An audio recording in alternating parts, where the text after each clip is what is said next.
और उतरते जाओ ज्ञान में। गुरु से ख्याल मिला करके एक कर दो।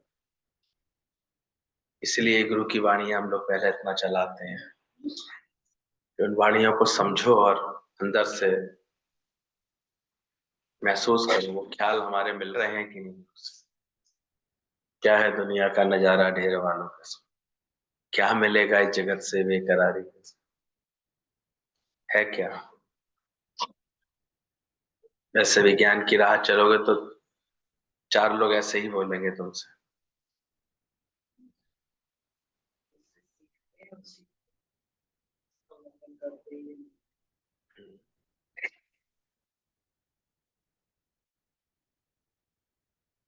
हम भी लोग गुरु की जो बातें होती हैं उनको खुद ही तो काट देते हैं। अपना आचरण नहीं वैसा बना पाते तो काट देते हैं। लेकिन खुद ही उसके प्रभाव को खत्म कर देते हैं। फिर माया में अटके रहते हैं। माया का अंधकार निराला, बाहर उजला भीतर काला। कभी जोश होता है, लगन होती है नियम का सत्संग करने की, तो खुद ही सत्संग का नियम छोड़ के बैठ जाते हैं। खुद ही अंदर से कच्चे रह जाते हैं। माया तो हर जगह खड़ी हुई है इसे हराने के लिए। इसलिए जितनी जल्दी हो सके गुरु से ख्याल मिला करके एक कर दो। तो कभी भी ऐसा नहीं कहोगे गुरु ने ऐसा क्यों किया। जो तेरी इच्छा वह मेरे लिए अच्छा। क्यों बोला गया है इतना। तुम्हारा और तुम्हारे गुरु का ख्याल एक होना चाहिए। किसी को अगर गुरु जान रहे हो तो देखो तुम्हारा मन उससे मिला, ख्याल मिला। गुरु की मत ले ली हमने कि नहीं ली। तुमको अपनी मत, दुनिया वालों की मत, रिश्तेदारों की मत ही अभी पसंद है, तो फिर बेकार यहाँ टाइम वेस्ट क्यों कर रहे हो। क्या फायदा मिल रहा है तुम्हें यहाँ बैठने से। यहाँ तो वही बैठे जो गुरु की मत लेना चाह रहे हैं। कीमत तो उसी की बढ़ेगी। और देखा करो मन किसकी मत को पहले रख देता है। लोग क्या कहेंगे, घर वाले ये कह रहे हैं, पर पड़ोसी अड़ोसी ये कह रहे हैं। अपनी वही पुरानी वाली आसक्तियों वाली मत ही को ही आगे बढ़ाते रहते हैं। इसलिए इतना ज्ञान सुनने के बाद भी जो आनंद और लाभ आना चाहिए जीवन में वो नहीं दिखता है। गुरु की मति तुले याने भक्ति बिना भव डूबे सियाने। इसलिए गुरु से ख्याल मिला करके एक कर दो। तो फिर कभी ऐसा नहीं कहोगे कि गुरु ने ऐसा क्यों किया। जो तेरी इच्छा वह मेरे लिए अच्छा। जो सच्चे शिष्य होते हैं हमारे यहाँ उन्हीं की चर्चा है, उन्हीं से सबक ले सकते हैं। बाकी तो ये माया ऐसी ही है। गुरु की आज्ञा का पालन भी बोला मुझता से, यानी प्रेम से हो जाता है। पर जबरदस्ती जो गुरु की बात मानेगा ना उसकी भी खुशी दब जाएगी। अब देखो तुम गुरु की बात कैसे मानते हो, गुरु की मत पर कैसे चलते हो। रोज हमें जो ज्ञान का नियम दिया है, ये समझ दी है कि तू देह नहीं है तू आत्मा है, कि हमने मानी इस बात को ठीक से, मान रहे हैं इसको अच्छे से। जबरदस्ती भी मान रहे होगे ना इसको तो तुम्हारी फिर खुशी नहीं आएगी तुम्हारे। इसलिए चेक करना चाहिए कि हमें अंदर से खाली होता क्या, एक में आता चला गया कि नहीं आता चला गया। खाली इंदो तो भर जीवन। रोज गुरु ये अभ्यास कराता है कि तुम एक तत्व आत्मा में आ जाओ। सारा द्वैत, राजा बहुत बीमार था, जब बुखार चढ़ रहा था, जब बहुत तबीयत खराब होती है तो ये सारी रानियां जो है दासियां सेवा कर रही थी, पट्टियां बदल रही थी, चंदन का लेप लगा रही थी, तरह तरह के उपचार कर रही थी। बुखार जब तेज होता है तो उपचार किया ही जाता है। तो बड़ी खन खन की आवाज आ रही थी। जो चूड़ियां थी रानियों की वो बड़ी खन खन कर रही थी। और जब अंदर में तबीयत खराब होती तो थोड़ी भी आवाज बुरी लगती। कहने का ये इतनी आवाजें क्यों आ रही। रानी समझ गई, उसने एक एक करके चूड़ी हटा दी। तो जो आवाज आनी थी धीरे धीरे फिर बंद होती गई, खत्म होती गई। एक चूड़ी रह गई तो कोई आवाज नहीं आई।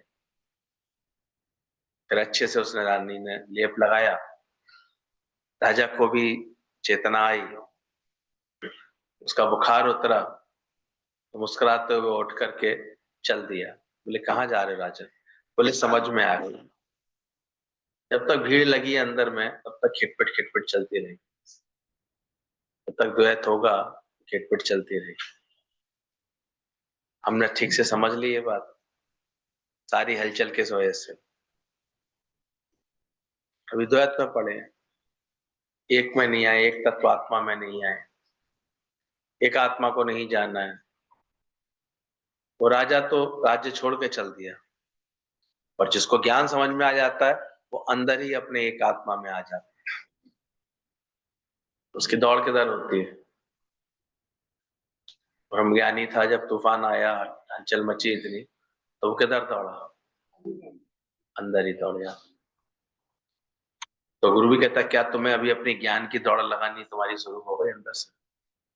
अपने एक तत्व आत्मा में आ जाते हो जल्दी से, कि अभी भी समय खराब करते हो?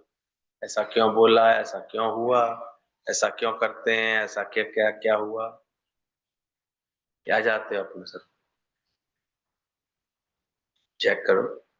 तो ऐसा गुरु से ख्याल मिलाना है तुमको। आज्ञा पालन भी प्रेम में हो जाती है, जबरदस्ती मानता है जो, उसकी खुशी दब जाएगी। किसी ना किसी समय गुरु को फिर दोष देगा उसका मन, जो जोर जबरदस्ती से इन बातों को मानता है। और एक शिष्य होगा सच्चा तो उसे खुशी होगी गुरु की बात मानने, गुरु की आज्ञा, गुरु की, और फिर ऑटोमेटिक उसका जीवन सेवा सुमरन सत्संग में ढलने लगे। तो ये ब्रह्म ज्ञान गुरु की कृपा के अधीन है, क्योंकि ये मन इसके अलावा मरता ही नहीं। जिसका मन मिटा होगा उसी के आगे तो ये मन मिटेगा, तो मिट ही नहीं सकता। संग किसका कर रहे हो दिन भर? कुछ अभी तक मन वैल्यू किसको दे रहा है? उनके पास मन जिंदा है, तो तुम्हारा मन कैसे खत्म कर? कहाँ बैठ करके तुम्हारा मन मरेगा? पर ये भूल जाता है बड़ी जल्दी। फिर संग करने मायके चला जाएगा, बहनों का करेगा, दुनिया वालों का करेगा, क्या करता है ये? इसलिए मन फिर जिंदा रह जाता है, कबूतर नाचता सा रहता है, कभी सुख में कभी दुख में ऐसे झूले झुलाता रहता है। इसलिए चार साधन, कल भी हम लोग आगरा में बात कर रहे थे, ये चार साधन बोले गए हैं, चतुष्ट साधन। अगर ब्रह्म ज्ञान पक्का करना है तो चेक करना तुमने ये चार साधन अपने जीवन में अपनाए। विवेक, वैराग्य, षट संपत्ति, मोक्ष द्वार। विवेक अंदर में जागृत होना चाहिए अंदर से, कि हम जाग रहे हैं, जागृति आ रही है हमारे अंदर। चेक करो अपने अंदर, विवेक आया? सच क्या है, सच क्या है, कैसे समझने वाला है, छूटने वाला है? सांच छोड़ झूठ संग न छेड़। दिन भर देखो किन ख्यालों में बिता देते हैं सारा, कैसे बिता देते हैं।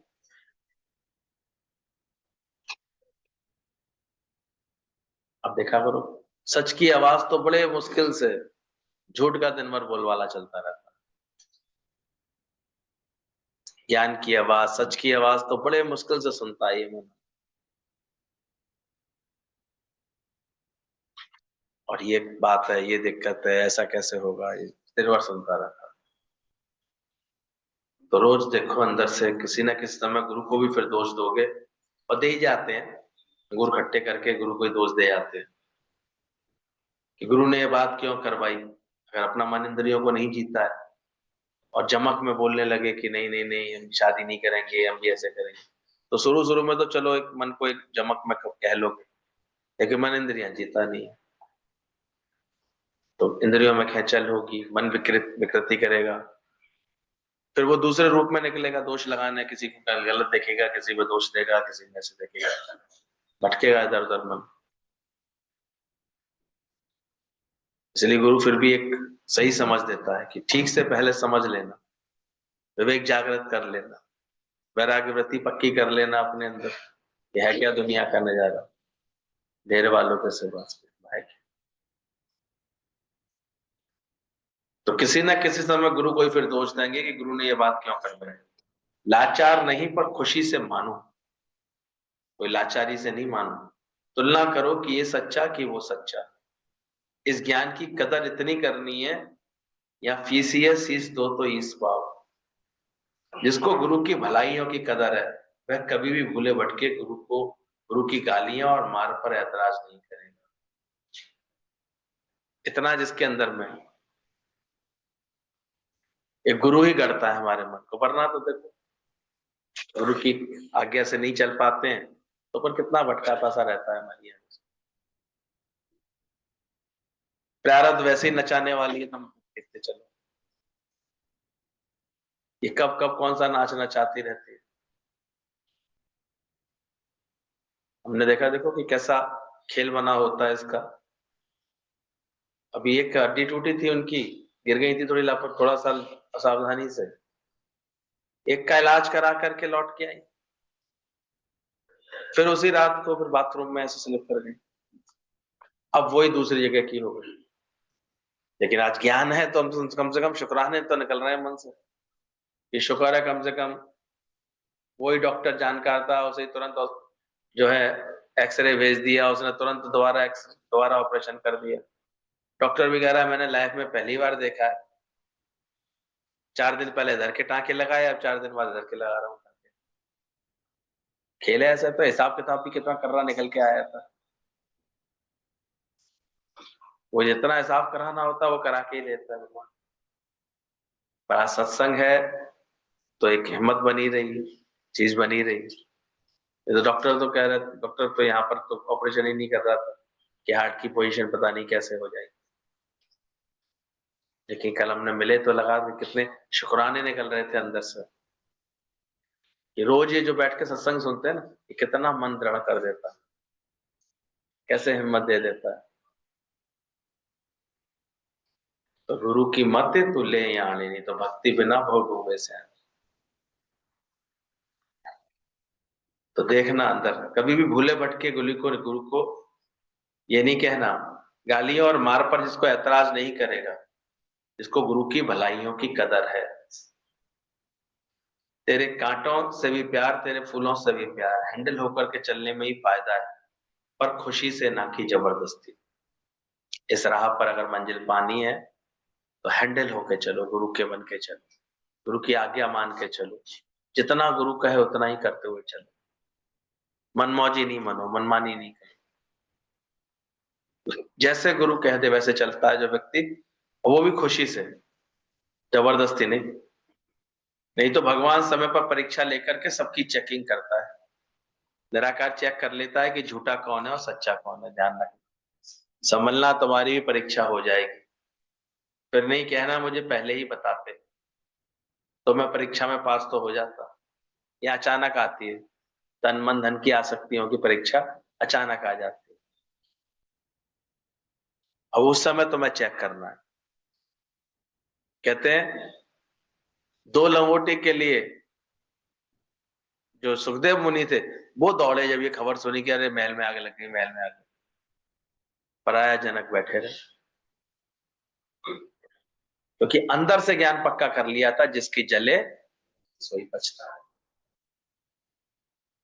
तो थोड़ी भी आसक्ति होगी तो देखो कुछ भी बिगड़ता है, कुछ भी बात होती है, कैसे मन एकदम से उलझने लगता है। और जो पहले ही पक्का करके बैठता है, जिसकी जले सोई बचता है। जनक ही तो निकले लास्ट में ऐसे, तो महल में आग की खबर सुनने के बाद तो बिल्कुल स्थिर बैठे रहे। अंदर चेक करना कब कौन सी परीक्षा हो जाए तुम्हारी, स्थिर बैठी रहोगे या मन चलाओगे बैठ, या हलचल हलचल आ जाएगी। फिर याद कराते हैं बाद में, ज्ञान को याद करा। तो अंदर देखना, भगवान समय पर परीक्षा भेज करके सबकी चेकिंग करता है। उसकी परीक्षा लेने के तरीके भी बड़े बड़े स्पेशल होते हैं, और कब किसकी कैसे ले रहा होता है। हमारी आसक्तियों की, हमारी अटकों की, अटक जो भटकबाजी होती है ना, उसकी परीक्षा लेता है और निराकार सिद्ध करता रहता है कि झूठा कौन है और सच्चा कौन है। संभलना तुम्हारी परीक्षा हो जाएगी, फिर ना कहना मुझे पहले ही बताते। जिस वक्त ऊपर चढ़ते हैं तो अहम से अधिक समझते हैं। वो शिष्य जा रहा था, अभ्यास करता था रोज गड्ढे पे चढ़ने का, तो गुरु उसको प्रैक्टिस कराता था और ऊपर चढ़ और ऊपर चढ़ और ऊपर चढ़। वो भी कुशल था, संभल के ऊपर ऐसे चढ़ता जाता था। तो वो चढ़ गया ऊपर, बड़ा खुश, शिष्य भी बहुत खुश, देखो मैं तो आज बिल्कुल चोटी पे चढ़ गया। जब उतर रहा था, उतरते उतरते जब 2 फुट रह गया था, तब गुरु ने एकदम बोला, सावधान। बोले, अरे गुरु जी, इतना उतर आया, मैं इतना चढ़ गया था, तब तो आपने नहीं बोला। गुरु ने कहा, अभी तो मुझे सावधान करना ही है, क्योंकि अब तेरे अंदर आ रहा है अहंकार। देखो मैं कितना अच्छा चढ़ गया। तो गुरु भी किस चीज से सावधान करता है? तो अहम से अधिक समझो से। इस ज्ञान में जैसे जैसे ऊंचे होते जाओगे, वैसे वैसे अहंकार से बचते जाना। इसलिए ऊंचाई पर चढ़ने वाले, अभी तक लोगों को हम अपने अहंकार से बचते नहीं देख रहे हैं ना, हम समझ जाते हैं ये ऊपर अपनी उन्नति करना ही नहीं चाहते। ये तो इतना अधिक जिसके जीवन में मुड़ना आ जाएगा, झुकना आ जाएगा, पहाड़ पे बिना झुके बिना मुड़े आप चढ़ ही नहीं पाएंगे। आ जाएगा इसका मतलब, तब आप इसका मतलब ऊंचाई चढ़ रहे हैं, नहीं तो फिर आप गिर जाएंगे। और कोई तरीका ही नहीं है। इस ज्ञान में जैसे जैसे ऊंचे होते जाओगे, वैसे वैसे अहंकार से बचते जाओ, और क्लियर दिखने लगेगा कि ये भी अहंकार है, ये भी अहंकार है, ये भी अहंकार। और हम देखते हैं लोगों को बिल्कुल ऐसे, इतना कभी कभी मन ढीठ हो जाता है ना, सुनते सुनते भी ढीठ हो जाता है, तो मुड़ना झुकना नम्रता सब और भूलता चला जाता है। मुझे कहते तुम अगर सीनियर हो तो फिर तो ये दिखाई देना चाहिए, क्या तुमने सीनियर परमात्मा को निकट देखा और सब में देखा भगवान? ये रब नु देखन वाली आंख और अच्छी करी, दिखने लगा तुमको परमात्मा। तो भूल से भी मैं नहीं निकले, और अधिक, और मिठास आ जाए उसके अंदर। और ये पकने की निशानी है ये कि मिठास आ जाए उसके अंदर। नहीं आती किसी किसी की वाणी में मिठास, हम समझ जाते हैं इसको उन्नति अपनी करनी है। अभी भी अखर के बोलेगा, कड़क के बोलेगा, नम्रता नहीं आएगी उसके अंदर, तो ये निशानी ही है कि वो अपना आत्म अभ्यास भूला हुआ है। नहीं तो ये सच्चे अभ्यास की निशानी है कि आप और अधिक विनती और नम्रता वाले और सावधान, विवेकवान, ध्यान, ध्यान से आपके कर्म होंगे। सावधान का अर्थ बताते हैं कि, और सफाई से, सजगता से, सरलता से आपके काम, और धैर्य धैर्य के साथ, धीरज के साथ, ध्यान के साथ, और नम्रता ऐसे आचरण में आती चली गई। पका हुआ फल कैसे नरम हो जाता है, मिठास आ जाती है। चेक कर लो, हमें कोई बताने की जरूरत थोड़ी, समझा दिया। आप ज्ञान में उन्नति कर रहे हैं कि उल्टी अवनति हो गई है? कड़वे हो गए और अखरीले हो गए, नखरीले हो गए, ये क्या हो गई आपकी? क्या हुआ बताओ? ये तो और मीठा, और सबसे एडजस्टेबल, और सबके आगे नम्रता करता हुआ, और झुकता हुआ। बल्कि ये ख्याल आना, हमें कोई मतलब नहीं, हमें हमें क्या लेना देना, हमें ये तो इसका मतलब तुम और ज्ञान से गिरे गए, और लोच आ जाए और मुलायम हो जाए। कहता इतना पटक पटक करके सोन पपड़ी बनाते हैं, कभी देखा करो प्यारेलाल जी के यहाँ अगर, धाए धाए धाए धाए पटकते हैं उसको, तब जाकर के वो ऐसी उसमें जब बात पैदा हो जाती है कि परत पे परत बनती जाती है उसकी। खाते सोन पपड़ी तो कैसे परत बन जाती है, भूल जाती है वो भी, मुंह में जाती है। अच्छी मिठाई की ये पहचान है। कल तो एक बड़ी मजेदार बात पता लगी। हम छेना ले आते हैं बड़े आराम से, कहते हैं ये दूध से थोड़ी बना होता है, एक छेना पाउडर अलग चलता है। पता ही नहीं कभी श्री भगवान ने ये बात। और हम तो दूध से बनाते होंगे ये सब छेना पाउडर आता है, दूध का डुप्लीकेट, उसी से छेना बना करके वो छेना पाउडर, छेना के सारी मिठाइयां उसी चल। हमें लगता था मिठाई ये जो है आइसक्रीम जो शायद दूध से बनती है, बोले ना, आइसक्रीम भी एक अलग तरह से उससे बनती है, डेजर्ट बोलते हैं इसलिए इसको आइसक्रीम बोलते ही नहीं। आइसक्रीम तो कुछ कंपनियों की होती है जो वास्तव में दूध से बनती है, कह रहे अमूल वालों की आइसक्रीम होती है, वो आइसक्रीम कहते नहीं तो डेजर्ट बोली जाती है। कितना मिलावटी चीज खा रहे हैं, सोचो हम क्या मिल रहा है, यही नहीं पता क्या क्या क्या मिल जाता है, क्या खा लेते हैं। तो ध्यान रखना इस बात को कि सच में जैसे आगे बढ़ते जाओगे तुम्हारा अहंकार उतना ही शून्य होता चला जाएगा, ये निशानी है। और मिठास और नम्रता और लोच, अड़ना लड़ना तो यानी कब कब भूलने लगेगा अंदर वाला मन, ये चढ़ाई की निशानी है। काफूर हो जाओ राख भी ना बचे, बोला ना श्याम तुम होगे सपना, काफूर हो जाऊंगा। नम्रता, सेवा, श्रद्धा, विश्वास मरते दम तक हो, बढ़ती हुई कला की तरह, ये बढ़ता हुआ हो। नम्रता का भाव, सेवा का भाव और श्रद्धा विश्वास, कहते हैं षट संपत्तियां तुम्हारे जीवन में आ जानी चाहिए। सम, दम, तितिक्षा, श्रद्धा, समानता, समाधानता, उपरामता, ये 6 संपत्तियों में वृद्धि हो रही है कि अभी भी ध्यान इसमें है कि मेरा पैसा बढ़ेगा, पैसा। तब संग आया हूं तब से पता नहीं क्या धन की धारा और रूठ गई है। तो संपत्तियों का होश ही कहा है, कौन संपत्ति बढ़नी चाहिए सत्संग में बैठकर।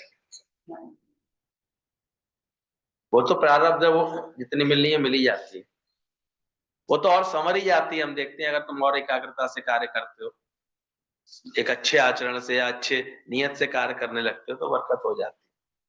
वो तो प्रारब्ध वैसे ही तुम्हारी बरकत देती रहती है। असो मासो बता रहे थे आचार्य जी कि वो लड़का जो है, उसने पूछा नारद जी जरा भगवान से पूछ के बता दो मेरी प्रारब्ध क्या है, क्या मेरी प्रारब्ध में है, कृपा इतनी करा दो। नारद जी पूछ के आए, बोलते भाई रोज का 1 का नोट है तेरे पास। बड़ा संतोषी प्रकृति का था वो, क्योंकि उसे पता 1-1 रुपए में मेरा सारा हिसाब किताब बन जाता दिन भर का। बड़ा खुश था वो, बड़े संतोष होकर के भगवान के भजन में रखता, अपने कार्य करता, जो भी कार्य था उसके जीवन में नियम से करता, नियम से प्रभु की भक्ति करता, बड़ा संतुष्ट रहता, खुश रहता। प्यारा तो विश्वास था उसे, 1 रुपया तो दे ही रहा हो। अचानक ही उसके पास 11 रुपए, उसके पास कोई आया एक व्यक्ति, वो जबरदस्ती अपनी बहन की शादी नहीं में तो उससे बोले भैया देख ले मेरी तो 1 रुपए प्रारंभ, मेरे पास इससे ज्यादा नहीं है, 1 रुपए से ज्यादा नहीं कमा कर सकता। बोले रहने दे बेकार बात, तेरी बहन अगर इसमें एडजस्ट कर ले तो बात सोचें। बोले नहीं, ये तो बस तुम बहुत पसंद हो, तुम्हारा ये प्रेम वाला जीवन, तुम्हारा ये शांति वाला जीवन बहुत अच्छा लगता है, ऐसे ही जीवन चाहता हूं। सगाई कर गया वो जबरदस्ती। दूसरे दिन से 11 आने लगे, उसकी 11 रुपए आने लगे। बड़ा परेशान, नाराज जी से बोलता है ये क्या, आपने तो 1 रुपया कहा था, ये 11 रुपए आने लगे। नाराज जी ने कहा कोई तुम्हारी बात हुई है कुछ, तुमने कहीं सगाई वगाई तो नहीं कर ली।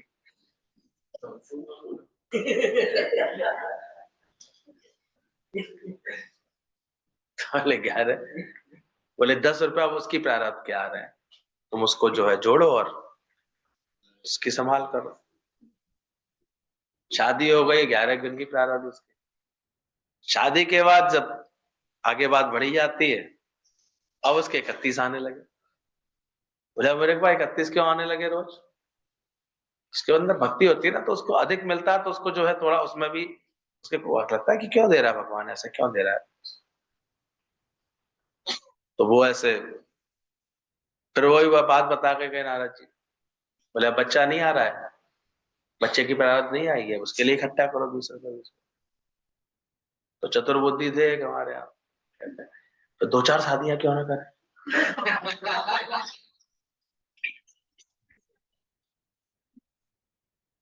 उसका उस बच्चे का निरीक्षा भाव नहीं देखा, उसका शांत प्रकृति नहीं देखी। ये सब किसके संग लागू होती है बात, करके देख लो, 4 जगह मन रख के देख लो, बर्बाद ना हो जाए तुम्हारा पूरा घर।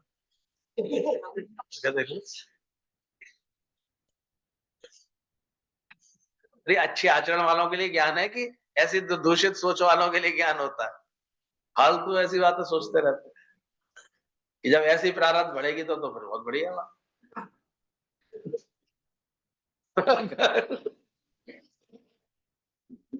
ऐसी हरकतें, ऐसी आदतें, ऐसे स्वभाव वालों को तो पूरे पूरे घर बिगड़े आते हैं, खानदान बिगड़े आते हैं, रोगी होकर के मरते हैं, बीमार होकर के मरते हैं, और क्या होगा।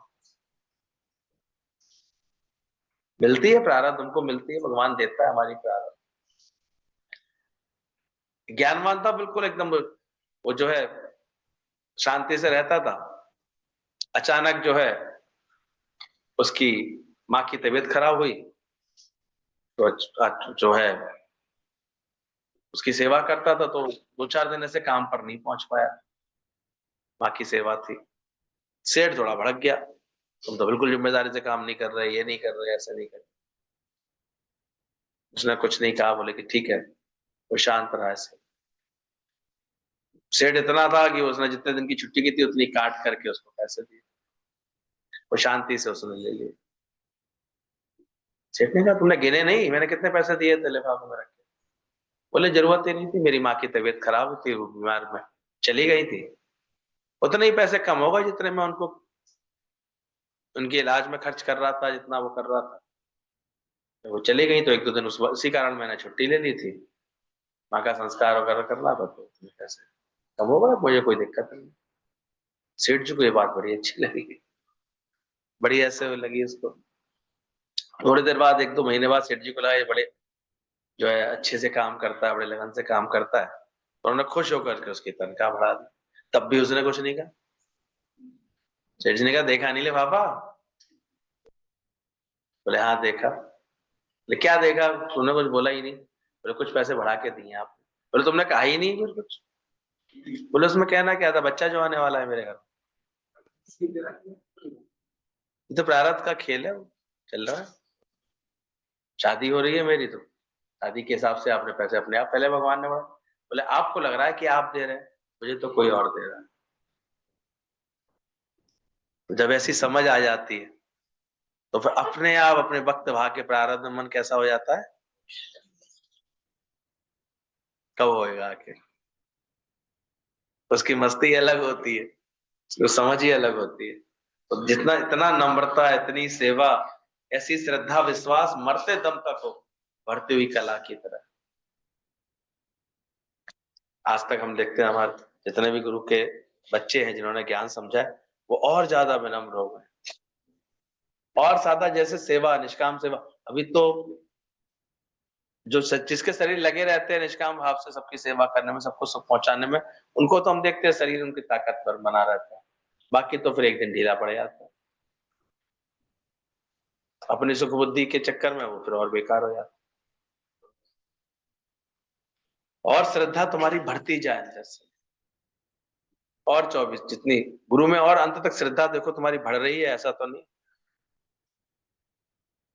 कि अरे अब ठीक है बहुत दिन सत्संग सुन लिया, अब चलो कहीं और चलते हैं, कहीं और देखते हैं। इच्छा वाला मन तो कभी यहां से हटा देगा। जो ज्ञान की समझ समझ लेगा वही जानेगा कि ऐसा भी होता है, ऐसा भी होता है। इसलिए देखना, श्रद्धावानम लभते ज्ञानम, आत्म ज्ञान ब्रह्म ज्ञान केवल श्रद्धा वाले को मिलता है, और वो भी गुरु में अटूट श्रद्धा। सेठ कहे सागर का पानी मीठा, तो उसके मुख से ये निकले हाँ जी हाँ। इतनी श्रद्धा जब हो जाती है तो उसके लिए बोला गया ऐसी श्रद्धा उसकी अटूट हो जाए। और सठ संपत्तियों में भी आती है श्रद्धा, फिर समाधानता, फिर उपरामता, और बढ़ती आती है उसकी तो श्रद्धा, जैसे बिल्कुल जैसे और शुद्ध सोना 14-24 कैरेट से श्रद्धा उसकी और अटूट होती जाए। उसी का ही तो फल वो देखता है कि धीरे धीरे कैसे आत्मज्ञान, अभी भी गुरु जी कहते हैं ना, अपने आप तुमको लगे कि कब मन बदल गया, कब अंदर में सफाई हो गई, कब ऐसे अंदर से हो गई, वो श्रद्धा वाले ही महसूस करता है। और जो अभी तक ऐसे टटोल रहे होते हैं ना, अपने मनमति से चल रहे होते हैं, अपने मन से चल रहे होते हैं, उन्हें नहीं महसूस होता। तो ज्ञान का लाभ किसको मिलेगा। तो श्रद्धा विश्वास उनका मरते दम तक, बढ़ती कला की तरह लगातार। प्रीति भी गुरु से कौन सी हो, बढ़ती कला की तरह, दूज के चांद की तरह। ऐसा ना हो जाए खुद को खुद को पता होना चाहिए, और कोई नहीं बता सकता कि तुम किसके बस में चल रहे हो, मन के बस में चल रहे हो या उसके बस में। खुद ही बता सकता और कोई नहीं बता सकता। उसका ही मन जानता है कि वो किसके बस में चल रहा है। तो ना मिले वो आंख लेगा अपने आप, जिसको पता लगाना, जिसको नहीं तो अपनी उन्नति नहीं महसूस करेगा वो आता रहेगा, उसकी उन्नति हो ही नहीं पाएगी, बैठा रहेगा, टाइम वेस्ट करता रहेगा। वरना तो उसको ये लक्षण उसके अंदर आएंगे ही आएंगे, नम्रता आएगी, सेवा भाव आएगा उसके अंदर, श्रद्धा आएगी, विश्वास आएगी। ये गुण नहीं बढ़ रहे हैं तो ये निशानी है कि आत्मज्ञान में उन्नति नहीं हो रही, अंदर जा ही नहीं रहा। नित्य नित्य होत सब आया, शौक होना चाहिए करूंगा या मरूंगा, यही ख्याल पक्का रखो। कमजोरी सभी पापों और अनर्थों का मूल कारण है। गीता क्रेडिटर कितनी अच्छी बात है। वेदांत पाप को नहीं मानता पर भूल और कमजोरी को मानता है। कमजोरी सब भूल सब मन कराता है, गिराकर उल्टा कर देता है, पर हमें शेर की औलाद कमजोरी हमारे आगे खड़ी ना हो सके। विश्वास से बहादुरी आती है, 20 आने विश्वास हो ना कि 16 आने। विश्वास अपने गुरु में, अब जिसको गुरु में विश्वास होगा, गुरु में श्रद्धा होगी, वो तो एक एक बात गुरु की मानने लगेगा, उसका मन तो अपने आप। और नहीं मान रहा है तो बस वो अपने आप ही श्रेय साधन से हट जाता है, बनी नहीं पाती इसके अंदर बात। तो वेदांत जो है पाप को नहीं मानता। ये पाप पुण्य की परिभाषाओं में वेदांती नहीं भटकता, पर वो कमजोर नहीं करता अभी अपने। कभी कमजोरी के ख्याल, नकारात्मक ख्याल नहीं आने देता अपने। वो जानता है, इसलिए वो जानता है, मन को भी पहचानता है, और मन की कमियां मन के खाते में ले, और खुद अपने गुरु के प्रेम में अंदर से बढ़ाता है। गुरु की लगन, गुरु की सेवा, गुरु की श्रद्धा, नम्रता, ये अपने गुण बढ़ाता रहता है। बोले हमें शेर की औलाद, कमजोरी हमारे आगे खड़ी ना हो सके। विश्वास से बहादुरी आती है, 20 आने विश्वास हो ना कि 16 आने विश्वास, अपने में और गुरु में। बोला ना 20 विश्व गुरु का मत माने, 100 सेवक परमेश्वर की गति जाने। 20 आने विश्वास। अब वो धोबी को क्या था, डिटरमिन हो गया था ना, निश्चय हो गया था गुरु के कहने का, जो गुरु में इतना विश्वास था। एक माने अपने गुरु की बात को, ऐसे जाने ऐसे आत्मा की मैं तो आनंद स्वरूप हूँ, मैं तो आत्मा स्वरूप हूँ। अच्छा थोड़ी देर आते हो, मन से घिरे हुए आते हो, यहाँ पर ऐसा गुरु क्या बोलता है कि थोड़ी देर बाद कहते हो अच्छा ठीक। कल मैं देखा 2-3 लोग ऐसे बाद में जैसे पर तनाव में बैठे हुए थे, फिर बाद में ऐसे पहुंच के चल दिए। यानी क्या हुआ, पहले मन के अधीन थे, थोड़ी देर के लिए गुरु के अधीन आ गए। जितनी देर में गुरु के अधीन आ जाते हो, गुरु के श्रद्धा में आ जाते हो, उतनी देर में तुम्हारा सारा दुख मिट जाता। फिर जब मैं पता है बाहर निकलते फिर वो बैठे हुए, पागल मनवा देख तेरा साथी हो गया।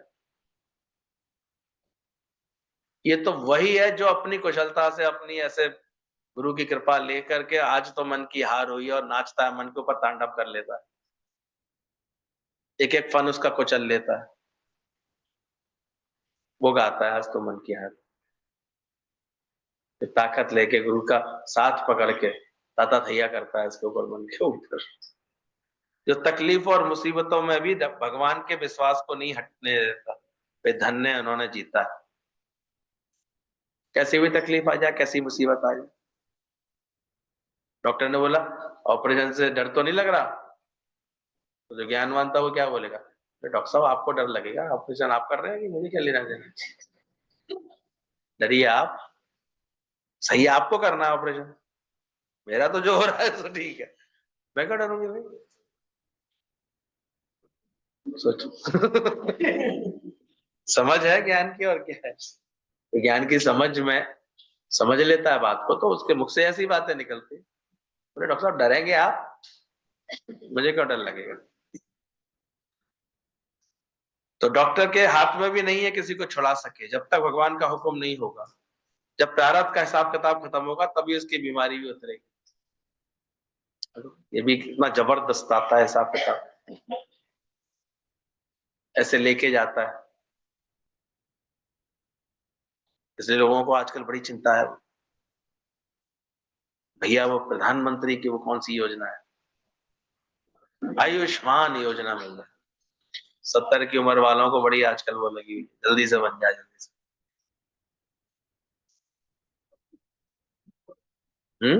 बच्चों को जरूरत नहीं रहेगी। हाँ, बच्चे आज के साथ थोड़ी करा पाते हो।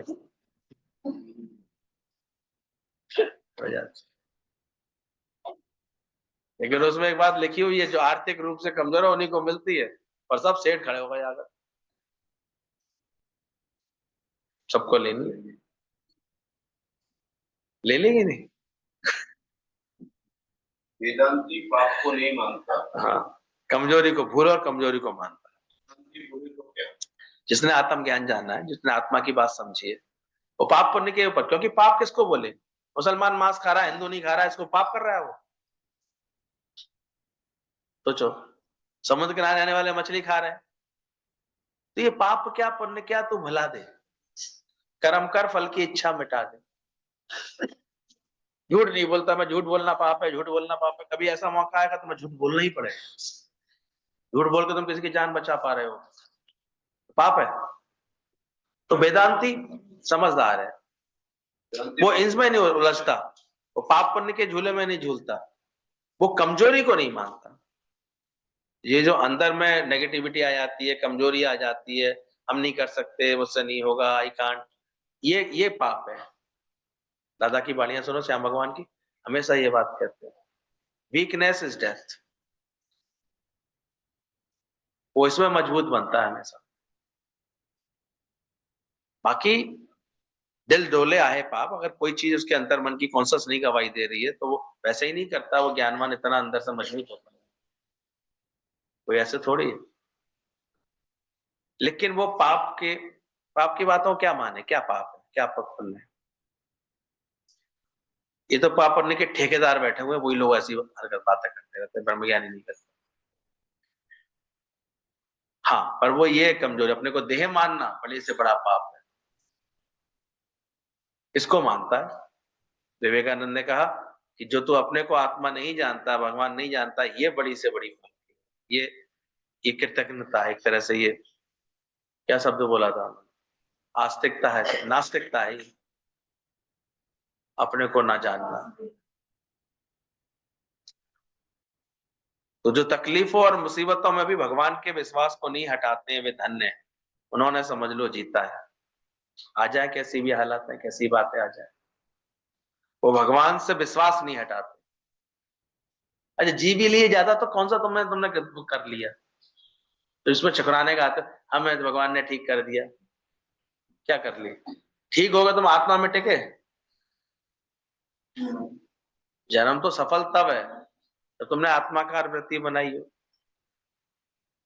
तुम्हें ऐसा अनुभव बन गया हो कि दुख लगे या चाहे सुख लगे, दोनों में मेरा चित्त समान रहता है। कहते जब छज्जू भगत यंग थे, तो उनके शुरू से भक्ति के संस्कार थे, उनके अंदर में था, तो बहुत ऐसे भगवान के भक्ति में भगत थे, भक्ति के गीत, मंदिर में सेवा, ये सब उनका स्वभाव था, तो नाम भी छज्जू भगत पड़ गया था उनका। एक दिन एक सेठ का लड़का, छोटा बच्चा, उसकी माँ ने, उसके बर्थडे था तो बहुत सारे गहने उसे पहना दिए, तो वो गहने पहन करके वो घूम रहा था, तो छज्जू भगत की दृष्टि उस पर पड़ी, उसने उसको बुलाया जरा और उसके गहने उतार लिए सारे। अब कुछ लोग देख रहे थे कि, और बच्चा रो रहा था जब उसके गहने उतारे जा रहे, बच्चा तो रोता ही है, कोई चीज उनसे लो तो रोते हैं। अब वो रो रहा था, एकदम बात फैल गई, रोते रोते माँ के पास गया। अब सब बोले अरे ये भगत ने ये क्या किया, गहने कैसे चुरा लिए, गहने क्यों चुरा लिए। माँ आई उसके पास, बच्चे को लेकर के आई कि अरे, तो बड़े प्रेम से वो गहने उन्होंने उसको दे दिए, माँ को दे दिए। बोले आपको इतना विचार होना चाहिए, बच्चे को इतने गहने पहना करके आपने जो है ऐसी सड़क पर छोड़ दिया इसको, कोई घटना घट जाती है इसके साथ, कोई बात हो जाती है इसके साथ। अब थोड़ी देर पहले जो सब छज्जू भगत को ऐसे बोल रहे थे, देखो ये तो लुटेरा निकला, ये तो पैसा निकला, ऐसा निकला, अब वही लोग प्रशंसा करने लगे, अरे ये तो संभाल रहा था, ये तो बल्कि रक्षा कर रहा था बच्चे, क्योंकि पहले तो इतने पास पास घर भी नहीं होते थे, बच्चा अकेले जा रहा था तो मंदिर में उसने उतार लिए थे तो बच्चे के गहने, तो सब लोग आए तो उसने तो बांध के रखे थे, माँ को दूंगा, माँ को दे दिए सारे। बोले आगे ऐसे नहीं भेजा करो बच्चे को, रास्ते में हर तरह के लोग होते। अब वही लोग उसकी प्रशंसा करने, तब से छज्जू भगत के लिए आता है वो एक मुट्ठी प्रशंसा, जब उसकी निंदा हो रही थी इतनी तब भी वो शांत था, और जब प्रशंसा हो रही थी तब भी वो शांत था। हमने बना ली अपने मन की स्थिति ऐसी, वो उतने निर्लिप्त भाव से कर्म पहले कर रहा था और बाद में कर रहा। तुम्हारी कभी निंदा हो, कोई गुरु ऐसी आज्ञा दे दे, कोई कर्म तुम्हें ऐसा करने के लिए बोल दे, जैसे चार लोग तुम्हारी दुनिया वाले तो निंदा करते हैं, भेदभाव पर चलते हो, तुम्हारा मन शांत रहता है, स्थिर है, उस आज्ञा पालन में शांत होकर कर लेता है, और प्रशंसा मिले तब भी बिल्कुल स्थिर रहता है। इसमें अज्ञानी तो फौरन उसकी प्रशंसा मिलेगी, ऐसे करके बोलने लगता है, अंदर ही अंदर बड़े आनंद आने लगता है, और निंदा होती है तो धरती दाखिल हो जाता है, प्रशंसा होती है पंखे बैठ जाता है। देखो तुम्हारी अंदर की स्थिति बदली है, स्थिरता आई, तो अंदर देखना, ख्यालों को ठीक करने से बीमारी का असर नहीं होगा, जब प्रारब्ध का हिसाब किताब खत्म होगा उसकी बीमारी भी उतरेगी, और ख्यालों को ठीक करने से बीमारी का असर फिर नहीं। कल भी हम देख रहे थे, आए दिन बीमार पड़ी रहती थी, कल खुशी से नाच रही थी। धीरे धीरे सत्संग से मन लग गया है तो वो असर खत्म हो गया। तब शिकवे शिकायत ये बीमारियां होती हैं अंदर में, सारे समय कुड़ रहे हैं, घर परिवार वालों से जल रहे हैं, उनसे उनकी चिंतन कर रहे हैं, उनका उनका अंदर से अपने आप को नेगेटिव कर रहे हैं कि वो हमारे संग ऐसा कर रहे हैं, ये बीमारी बना देती है लोगों। ख्याल खराब होते हैं तो क्या बन जाती है, जब ख्याल अच्छा कर दिया गुरु ने,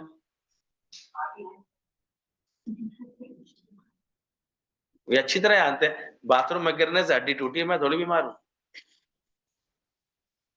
इसकी टूटी है, इसका इलाज हो रहा है। डरेगा डॉक्टर, तुम रोज डरोगे, ये समझ आ जाती है। तो ख्यालों को ठीक करने से बीमारी का भी असर नहीं होगा, ये गारंटी की बात। तो ख्याल आपका अच्छा हो जाए, बाकी तो शरीर का जो हिसाब किताब है वो जब निकल के आएगा, ज्ञानी भोगे हंस के और अज्ञानी भोगे रोए। कोई डर तो नहीं लगता कैसे किसी बात का, पक्का, चल खुश रहे। तो ख्यालों को ठीक करने से बीमारी का असर नहीं होता, पहले ही जानता है, वो पहले ही तैयार होकर रहता है। बड़ी अच्छी लग रही थी बात कि ड्राइवर कंडक्टर में एक उतरेगा, तुम्हें पता नहीं है क्या, तो डरने की क्या बात है, तैयारी करो। पैदा हुए तो बच्चे को पालने की तैयारी की थी, तो बुढ़ापा आने पर मरने की तैयारी क्यों नहीं करते, मालूम नहीं है मरोगे, तैयारी कर ली, आए मेरे बाद बेचारे का क्या होगा, अकल दे दी उसको, अकल भी दे दो, चाय बनाना सिखा दो, खिचड़ी बनाना सिखा दो।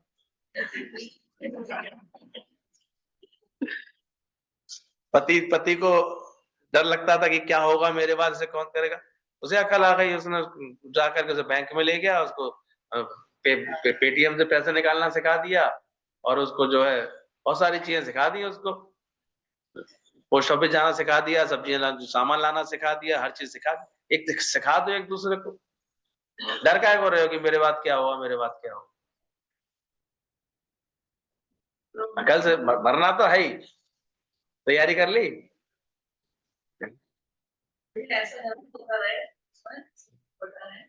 राइस पुलाव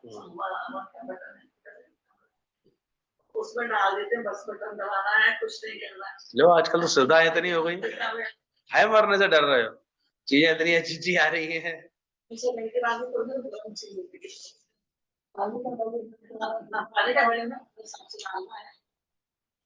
सब आ जाता है उसमें,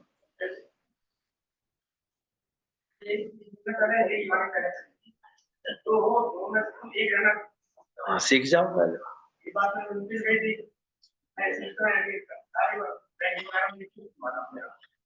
क्या को घबराते हो? सारे समय बैठे बैठे नेगेटिव, कुछ हो गया तुम्हें तो क्या होगा, कुछ हो गया तो हो जाएगा, तैयार रहो ना अपने, हर बात के लिए तैयार रहो, होगा तो है ही एक दिन, उसमें कौन सी बड़ी बात। तुम तैयार नहीं होते हो इसलिए दुखी रहते हो। यानी ख्यालों को इतना अच्छा रखता है इसलिए खुश रहता है, होना तो है।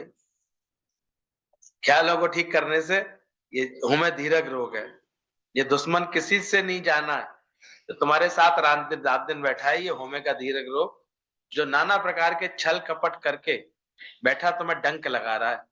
काश कोई भी इस जानी दुश्मन के बस में ना आए। तो कहते हैं ये अहंकार है, मैं है, मन है, ये है जानी दुश्मन, ये नाना प्रकार के छल कपट करके बैठा डंक लगाता रहता। काश कोई भी इस जानी दुश्मन के बस में ना हो। गुरु बार बार बैठा सुजाग करता है कि इस मन की इतनी चलती है कि गुरु भी हार जाता है ध्यान। जब ये जबर होके आता है ना तो गुरु को भी चुप रहना पड़ता है। पर जब तुम खुद मन के मालिक होकर के मन को मोड़ करके गुरु की शरण में आओगे, तभी ये मन हमेशा के लिए जान छोड़ करके भाग पाएगा। इसलिए गुरु ने ये हमारी मर्जी पर छोड़ा हुआ है कि तुम गुरु को इज्जत दो या मन को इज्जत दो, अब मर्जी तुम्हारी। क्योंकि ये मन ऐसा है ही है।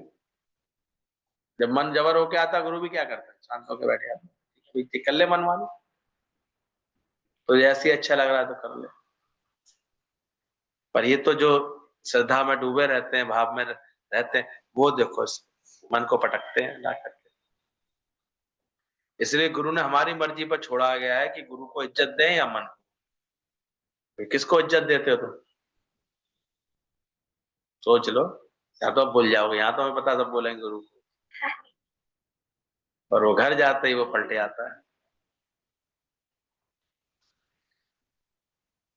राजा से लेकर प्रजा तक इस मन के बस में है। शैतान का राज्य सारी दुनिया के ऊपर है, पर करोड़ों में से कोई ज्ञानी निकलता है मन जिसके बस में आ जाता है, वो टर्न में से।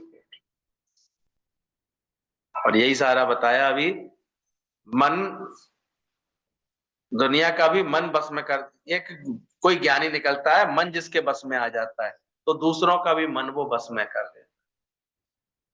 इसलिए समय समय पर ब्रह्मज्ञानी का संग, ज्ञानी का संग, ये होता रहना चाहिए। उसी में ताकत होती है, वो हमारे मन को बस में करा देता है। ये तो शैतान का राज्य, इस मन शैतान का राज्य सारी दुनिया के ऊपर है। मन कहता है कि दुनिया है मेरे पीछे और मैं हूं तेरे पीछे। जब भाई ये मन कहने लगे ऐसा, निष्काम गुरु का असर इस मन पर पड़ता है, पर केवल गुरु के आगे ही शर्मा जाता है, क्योंकि उसकी मेहरबानी से ही मन मरा हुआ है। मन मारन की औषधि सतगुरु देत बताए। अब ज्यादा किसी को बहस नहीं करना, हमेशा प्यार से कहना इस मन को मारा ही मेरे को। मन मारते चलो, हाथ जोड़ते चलो। और अगर मन जिंदा रह गया तो शैतान का राज्य फिर चलता ही रहता। इसलिए मन जिसके बस में आ जाता है, ज्ञानी ही होता है, उसको वो ही दूसरे का मन बस में करवा पाता है। निष्काम गुरु का असर इस मन पर पड़ता है, वह केवल गुरु के आगे शर्मा जाता है, क्योंकि मेहरबानी से मन मरा हुआ है। वहां मन की दाल नहीं गलेगी, मन का मौत है उसके आगे जिसने अपने मन का मौत किया है। तो ऐसा सच्चा गुरु जब मिले हमें जीवन में तो बड़े भाग्य समझने चाहिए। इस दुनिया के कथावाचकों के पास उनके कान, वहां आप कितने भी चले आओ, आपके मन पर रत्ती भर कोई परिवर्तन नहीं। लाइनें लगाए आओ, भीड़ों में चले आओ, खूब मंदिर चले आओ, खूब तीर्थ करे आओ, सब चले आओ, पर इस मन का इलाज है केवल सच्चे गुरु के पास, क्योंकि उसने मन को जीता, इसलिए वो तुमको जितवा सकता है। उसने मारा है इसको। मन की मौत है उसके आगे जिसके अपने मन को मौत किया है। अब या तो भगत सामने हो या भगवान, नहीं तो मन अपने आप में नहीं टिकता, अकेला हो जाता है। जब तक कि अपने में आनंद ढूंढे, निष्काम सेवा से ही शरीर भूलता है। ये गुरु ही है जो उसको बार बार एक में लाता है, एक में लाता है। निज निर्मल सुख सोई पावे, जो मन को मोड़े, मन को मोड़ लेता वो ये पाता है। तो यहाँ एक ही बात बार बार लगे कि आज तो मन की हार हो गई। जो खामा खा ऐसा पाजी कुछ भी बोल जाता है, कुछ भी कह जाता है। रो वही रो, तेरी बीवी विधवा हो गई, सोच ही नहीं दिया, रो वही रो, कुछ भी कहने लगता है, कभी भी ऐसे मार्ग से भटकाने लगता है। बोला निष्काम सेवा में शरीर भूलता है और गुरु के साथ से ये मन मरता है। तालिब का मुर्शिद से, मुर्शिद का तालिब यानी शिष्य का गुरु से मिलाप तब लिखा था जब ये कायनात भी वजूद में नहीं आई। ये और सुन लो पूरा पेज, बहुत अच्छा है। तब से ये मिलाप लिखा हुआ। तब ना ही ईश्वर ने जोड़ी थी कलम, ना बनाई थी तकदीर, जब ना मुल्क था ना मनुष्य, और ना ही अभी तक एक बुत भी आदम हुआ आया था। सोचो कब से ये मिलाप लिखा हुआ। फिर बरसों की जुदाई के बाद, युगों के फिराक के बाद, वियोग आकर एक दूसरे से मिलते हैं और मिलकर एक होते हैं। सोई तुम्हारे लिए प्रेम और मिलाप लिखा मुकर्रर हुआ है। ऐसा गुरु से प्यार बढ़े अंदर से। सदियों से भटक भटक के आए तब मिला है। और कब से, जब से ईश्वर ने जोड़ी ना थी कलम, ये कायनात ही वजूद में नहीं आई थी, तब से ये आज ये मिलन जो हुआ है गुरु से हम लोगों का, ये तय है। तो भैया पूरा काम कर लेना, अभी भी ऐसे मत रह जाना कि कोरोना भगवान मिले भी हमें और अभी भी हमारा मन रह गया, मन चल रहा, हमारा मन अभी दुखी करता है, मन अभी परेशान करता है कि मार लिया है।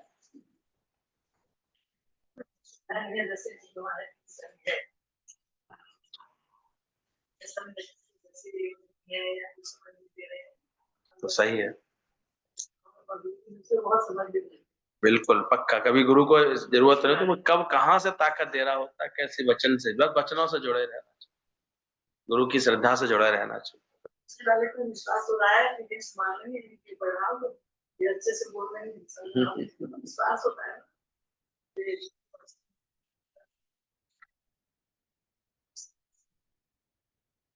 आदि से ये अनोखा अजीब प्रेम जो भक्त को भगवान से मिलकर के मिला करके एक कर देता है। सच्चा गुरु अपने भक्त को अमन, अशरीर यानी देह रहित करके क्षण में तीनों तापों से छुड़ा देता है। किसको विश्वास है इस बात पर कि गुरु क्या कर देता है हमको? अमन, शांति का भाई, अमन, चैन आ गया, मन ही नहीं बचा। अशरीरी, अशरीर कर देता है, फिर देह नहीं बचा, देह रहित कर देता है। इसको अच्छी से ज्ञान की लगन लग जाती है ना, फिर वो देह भाव उसको तंगी नहीं करता कभी। करके क्षण में तीनों तापों से छुड़ा देता है। मैं दुनिया के तापों से, कौन से ताप होते हैं तीनों? दैहिक, दैविक, भौतिक ताप। अब बीमारी में लगेगी भी बीमार हूं, कोई देवी प्रकोप आएगा, कोई महामारी आई, कोरोना में लगा किसी को कि हम बहुत परेशान है कि दुखी हैं? मस्ती और मस्ती बढ़ गई। चाहे दैविक आए, चाहे दैहिक आए, चाहे भौतिक ताप, कैसा भी जल जला वैसे भयंकर बात आ जाए, कोई बात आ जाए। अरे लातूर में भूकंप आया था, एक सत्संगी अपना अनुभव सुनाती है तो बड़े रोंगटे खड़े हो जाते हैं। कुछ नहीं बचा था उसके घर में, 6 के 6 लोग उसके चले गए थे, पर वो सत्संग गई हुई थी इत्तेफाक से, वहां पर उसका असर नहीं। वो खुले में कहीं सत्संग कर रहे थे, सुबह ही सुबह अपने वॉक करने का उसका नियम था, 6 से सुबह ही सुबह आया था ना, वो बच गई थी। लेकिन वो जब बता रही थी, बोले कि इतने सच्चे गुरु की वो होती है मेहर, घर पे आई तो पूरा घर, सब सोते सोते वहीं मर गए थे, सबके सब, छोटे बच्चे भी, बड़े भी, जवान भी, सब मर गए। लेकिन उस मलबे के ढेर पर सबसे ऊपर उन्होंने जो है गीता भवन का फोटो पड़ा देखा, वो उड़ के सबसे ऊपर बैठ गया। बोले मेरी नजर मिली सीधे गीता भगवान से, जब आके मैंने वो नजारा देखा, एक सेकंड के लिए धक तो हुई, ये क्या, तो इतना भयंकर भूकंप था वो। लेकिन उसके बाद भी वो फोटो जैसे मुस्कुरा रहा था, कह रहा था, अरे तुझे क्या नहीं पक्का कराया है? तुझे आत्मा का कुछ बिगड़ा है? उन्होंने पहली बार अनुभव सुनाया था मुझे वहां पर दादाजी के पास। मैंने कहा ये देखो, ये है ज्ञान की, ज्ञान ऐसे, गुरु ऐसे संभाल कर, गुरु का प्रेम ऐसे संभाल कर।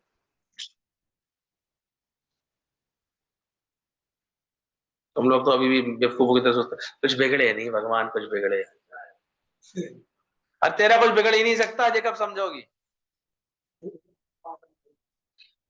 तेरा ना होता तो साक्षी स्वयं, ये समझो अंदर से।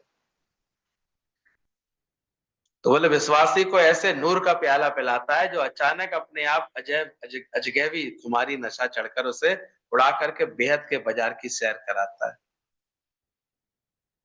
परिवर्तन तो कभी भी कैसा भी आ सकता है, ध्यान रख, किसी उसमें मत रहना। अगर कोई प्रारब्ध के अनुसार कोई सुख मिल रहे हैं तो इसी प्रारब्ध के अनुसार कब कोई दुख मिलेंगे पता नहीं चलेगा, इसका कुछ पता नहीं चलता। पर सुखे दुखे समय कृतवा, ये गुरु का ज्ञान करा।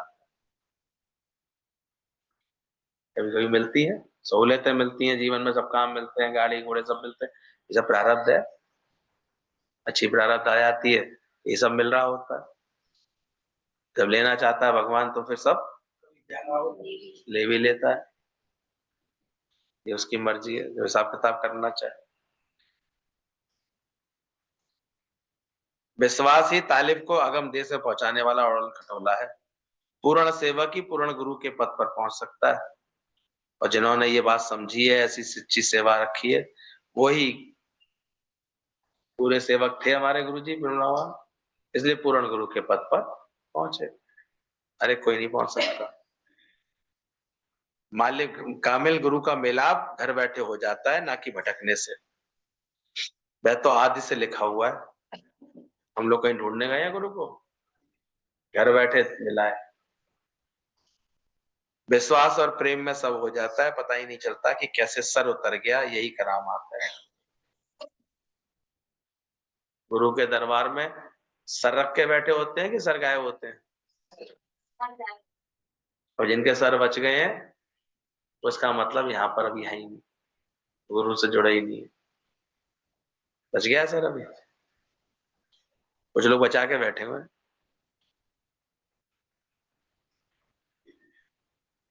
सच्चे गुरु के दरबार में सर बचता ही नहीं है।